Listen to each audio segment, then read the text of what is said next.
Back in 2004, I was hauling electronics from Oregon down through Nevada. It was early spring, snow was gone, but the roads through the high desert were still slick with old salt and grit. I had been on the road 9 hours and figured I'd stop at a turnout I knew well. Middle of nowhere, but flat and quiet. No lights, no noise. Just wind rolling off the hills. I parked, climbed into the sleeper, and tried to rest. About an hour later, I woke up. Not to sound just a feeling. Like I wasn't alone. I sat up and looked around. Nothing out of place in the cab. But something was off. I couldn't shake it. I turned on the dome light, looked out the windshield, and I saw it. A man standing in the middle of the road. No truck, no car, no flashlight. Just standing there, facing my direction. I thought maybe he was broken down. I grabbed my flashlight and climbed out. Hey, you alright? I called out. No answer. I stepped closer, shining the beam at him. He didn't react. The weird part, he wasn't squinting at the light. Didn't raise a hand to block it. Didn't move. Then I noticed his clothes. Like something out of the 50s. Long coat, brimmed hat, dusty slacks. No logos. No color, really. Like he'd stepped out of an old photo. I stopped walking. The wind kicked up behind me. He didn't flinch. That's when I heard the crunch of gravel behind me. I spun. No one there. Looked back at the road, he was gone. Vanished. I ran back to the cab, locked the doors, turned on every light I had. Didn't sleep that night. Next morning, I checked the shoulder where he stood. No footprints. No tire tracks. Just wind and sand. I don't know what I saw. A ghost? A hallucination from being tired? All I know is I take a different route now. Some roads don't want to be remembered. I used to know a guy named Charlie, veteran hauler with nearly 40 years behind the wheel. Real quiet type. The kind of driver who spoke more with head nods than full sentences. He ran mostly solo loads through the Midwest. He picked up a short contract hauling military-grade hardware out of Cheyenne. Strict route, no stops except for fuel. Deadlines mattered more than comfort. This one run had him crossing through southern Wyoming during a snow front.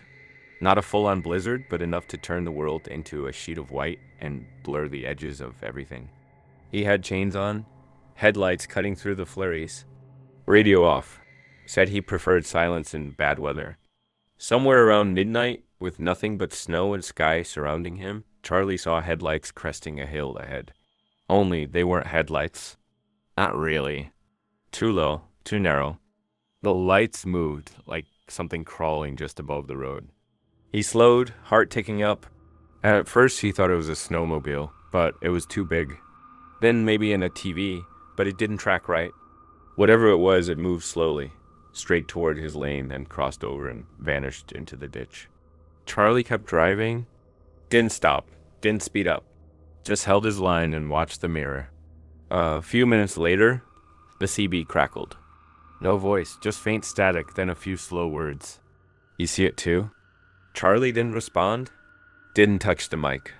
Just turned the volume down and focused on the road. 15 miles later, he saw it again.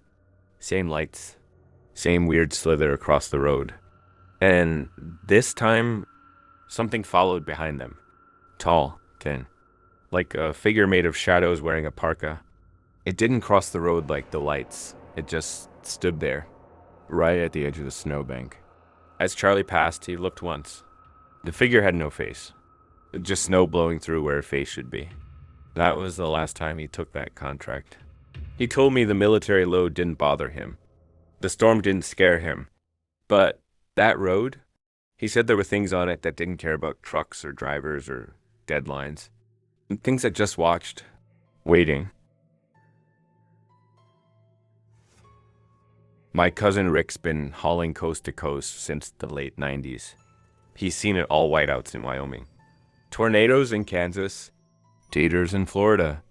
But he still says the creepiest thing he ever experienced happened in the dead flat plains of Nebraska.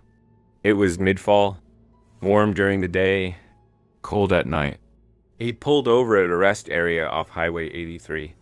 No other trucks around, just wide open grassland, a dim sky, and a whine that wouldn't quit. Rick was trying to catch a few hours of sleep. He'd parked with the nose of his cab pointing toward a field, away from the lot's overhead lights, around 1:30 a.m. He woke up, not to a sound, but a feeling like pressure, like someone had placed a hand right in the middle of his chest. He sat up, heart pounding, looked through the windshield, and there it was. In the field, maybe 30 feet out, was a figure. It was standing completely still, facing the truck, not moving, not swaying with the wind, just standing there. It was tall, taller than a man. Rick couldn't see much detail, just a shape, backlit by the moon. But the shape was all wrong. Too long in the arms, too narrow at the neck. He thought maybe it was some kind of scarecrow. But who puts a scarecrow out in a truck stop field? He turned on the cab lights. High beams lit up the field. And the figure was gone. Rick threw on his boots, stepped outside with a flashlight, scanned the whole field. Nothing. Not a footprint. Not a shadow. Nothing but grass, wind, and silence. He got back in the truck, locked the doors, kept the engine running the rest of the night. Didn't sleep. The next morning, he asked a worker inside if anyone else had seen anything. She gave him a look. Sad. He parked on the north side, right? He nodded. She shook her head. That's where the old field was. Before they built the rest stop, there was a farm there. Barn burned down with the owner inside. No one ever rebuilt it. Rick didn't say anything else. Just got back in his truck and drove. To this day, he avoids that rest stop, even if it means running low on fuel. Because sometimes it's not what you hear that gets you. It's what you feel. We shouldn't feel anything at all.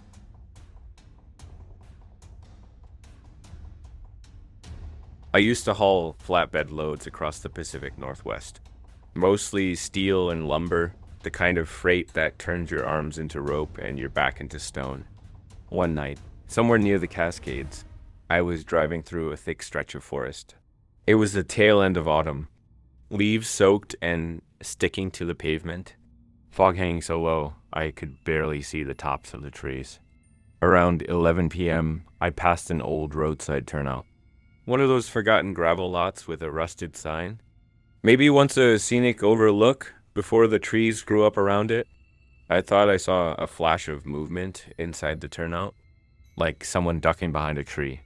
Figured it was my eyes playing tricks. Kept going. 10 minutes later, I saw headlights behind me. Dim, yellowish, uneven, looked like a beat-up pickup, maybe from the 70s. It kept its distance. It never gained on me. Never turned off. I tapped my brakes. The lights did the same. Slowed to 45. It matched me. Now I was getting uneasy. This road didn't have exits for miles. No towns, no gas stations. No reason for anyone to be out there at that hour unless they were headed somewhere.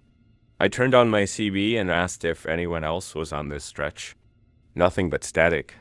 I took the next turnout. I saw a slightly wider gravel patch with a Forest Service gate and an old wooden kiosk. I wanted to let whoever was behind me pass. But when I pulled over and waited, they didn't pass. I watched in the mirror. The lights stayed on the road, stationary. Then, slowly, they rolled to a stop maybe 30 feet back. Engine idling, headlights flickering. Still too dark to make out the shape of the driver. I sat for a full minute, foot hovering over the brake, nerves tight. Then the lights turned off. I flipped on my high beams. Nothing. No car. No movement. I stepped out with my flashlight. Walked to the road. Empty. No tire tracks. No sound. Just cold fog and wet pine needles underfoot. I backed the truck out of the turnout. Turned onto the road again, and didn't stop until I saw the glow of civilization on the horizon. A week later, talking to a yard hand in Spokane, I told him the story. He looked at me real quiet and said, "You saw the chaser. Been haunting that road for years." When I asked what it was, he just shrugged and said, "Whatever it is, it follows."